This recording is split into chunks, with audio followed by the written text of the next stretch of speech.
Queridos estudiantes, bienvenidos al curso de Historia de la Cultura 2. Mi nombre es Ana María Vargas del Carpio y soy su profesora de Historia de la Cultura. Ahora vamos a empezar con el primer tema de nuestra primera unidad. Nuestra primera unidad titula La modernidad. Y la modernidad es un fenómeno que se da en el tiempo y va del siglo XIV al siglo XX. Los primeros temas que vamos a tratar justamente marcan el inicio de la modernidad. Fíjense, acá vamos a hablar de la modernidad. La modernidad la vemos como un fenómeno cultural y político que va aproximadamente del siglo XIV al siglo XX. La modernidad contrasta con el término cristiandad, porque cristiandad antes se utilizaba para referirse a la época en la que el cristianismo y sobre todo la Iglesia Católica jugaban un rol importante en la sociedad. Durante la época de la modernidad vamos a ver que aparece el protestantismo y cambia esta situación. Y la Iglesia Católica tiene menos importancia en la sociedad europea. Sigue siendo importante, pero ahora aparece una nueva iglesia, ¿no? Una nueva iglesia y en realidad aparecen nuevas iglesias en el resto de Europa. Eso va a tener importancia porque vamos a ver los cambios políticos que trae el ingreso del protestantismo. Durante este tiempo entonces se desplaza la mentalidad religiosa porque ahora lo que más le interesa al hombre en la época de la modernidad es justamente su conocimiento. Le interesa el arte que desarrolla, le interesa más los estudios científicos y los aspectos de dogmas, por ejemplo, de fe, son menos importantes, se entienden como menos importantes para el conocimiento.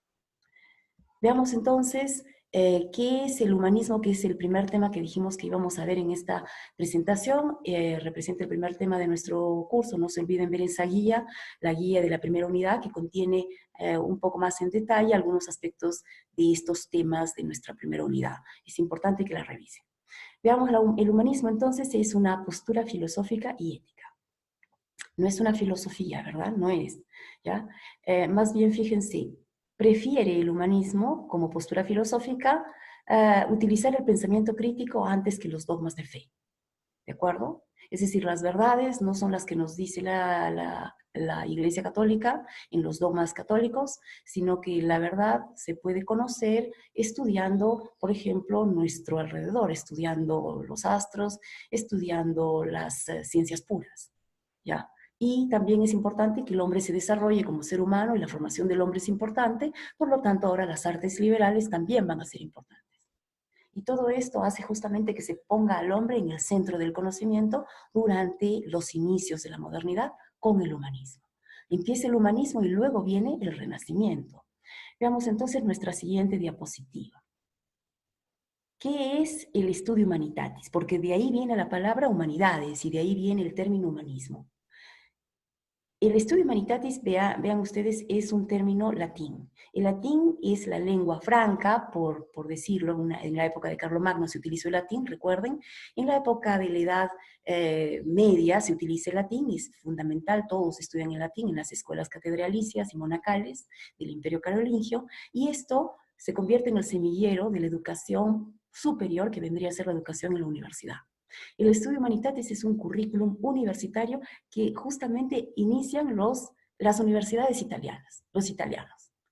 El estudio humanitatis, fíjense, describe un currículum, es decir, un conjunto de cursos que los estudiantes querían estudiar y se registraban en este currículum diciendo yo quiero llevar estos cursos. ¿Cuáles son esos cursos? Los ven acá: gramática, retórica, filosofía moral, poesía e historia. La importancia de la historia va a ser acá también algo que vamos a comentar en unos segundos. Fíjense entonces, ¿cuál es el idioma que se utiliza para estudiar? El latín y también el griego. Llega el conocimiento de los sabios bizantinos hasta Europa, hasta el Mediterráneo, a las universidades italianas, y empieza a darse un trato especial a estos dos idiomas y se les estudia con mucha rigurosidad y también se estudia a los autores, se lee autores en sus idiomas originales, se lee a Platón en griego, se lee a Aristóteles en griego, se lee a los romanos en griego, a las obras antiguas, por ejemplo, Tucídides, Tácito. ¿Ya? Se utiliza el latín para estudiarlos, fíjense la importancia. Y también la importancia que tienen las lenguas vernáculas, no solamente los antiguos idiomas del mundo grecorromano o los clásicos, sino también las lenguas del momento, el inglés, el italiano, el español, el alemán, todos estos idiomas también cobran importancia. Veamos entonces qué es ahora, o qué quiere decir, o cómo es que uno debe entender el humanismo. Fíjense ustedes, el humanismo podríamos nosotros hoy explicarlo como un nuevo método de aprendizaje.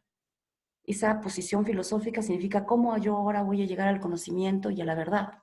Entonces, esta forma de aproximarse al conocimiento es lo que llamaríamos una nueva forma de aprender y de transmitir conocimientos. Y los clásicos son la herramienta fundamental, son la base. A ellos los estudiamos, estudiamos sus obras y después tratamos de comparar lo que ellos hicieron con lo que hacemos, digamos, los humanistas del siglo XIV y del siglo XV, y tratamos de aprender lo que hicieron los hombres de la Edad Antigua.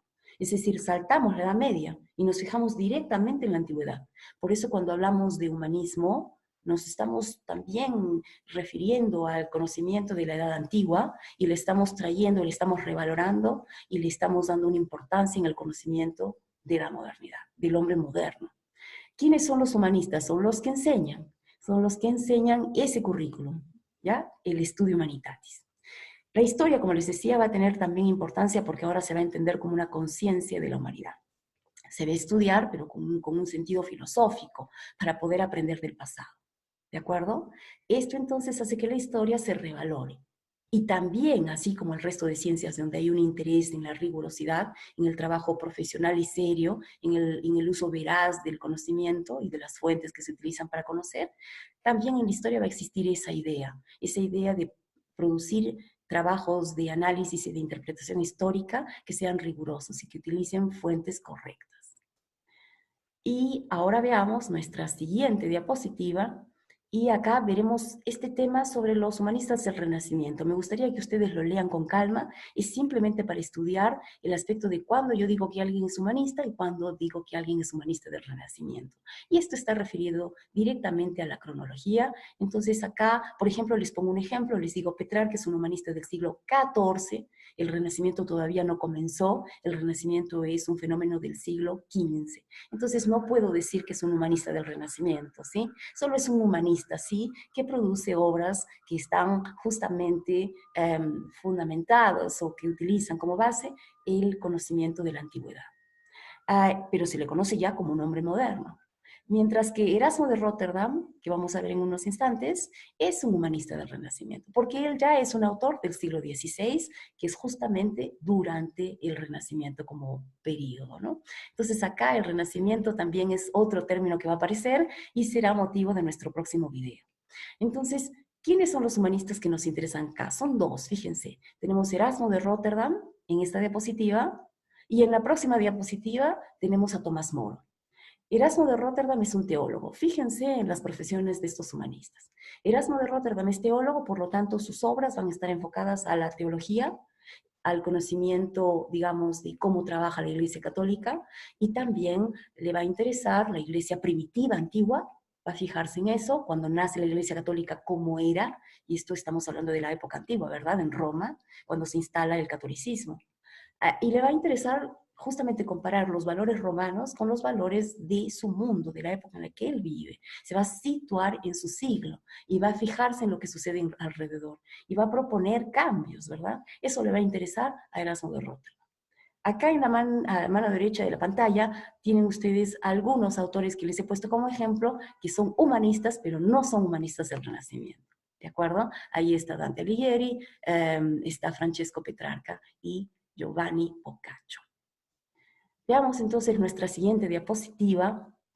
Y acá tenemos justamente a Tomás Moro. Tomás Moro, fíjense la profesión, es abogado. Entonces a Tomás Moro le va a interesar fijarse en aquello que tenga que ver con leyes.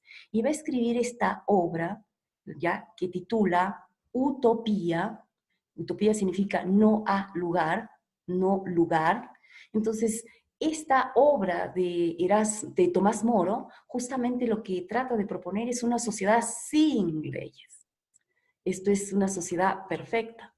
Algunos temas que trata justamente Tomás Moro son interesantes porque fíjense que en su pensamiento él llega a tener una visión de lo que vendría a ser el socialismo, de cómo la gente puede vivir, ¿ya?, con ciertas normas que los hagan casi a todos iguales. Y él propone eso, es una obra interesante, queridos alumnos, los invito a leerla, ¿de acuerdo? Porque eso les va a permitir a ustedes conocer cómo pensaba un humanista del siglo XVI, ¿sí? Entonces, vamos a hacer ahora en el aula virtual un par de ejercicios que nos van a ayudar a recordar lo que hemos hecho en este tema 1 de nuestra primera unidad, ¿de acuerdo? Entonces, los invito a ingresar al aula virtual en la parte donde estamos anotando estos pequeños ejercicios para ustedes. Muchas gracias.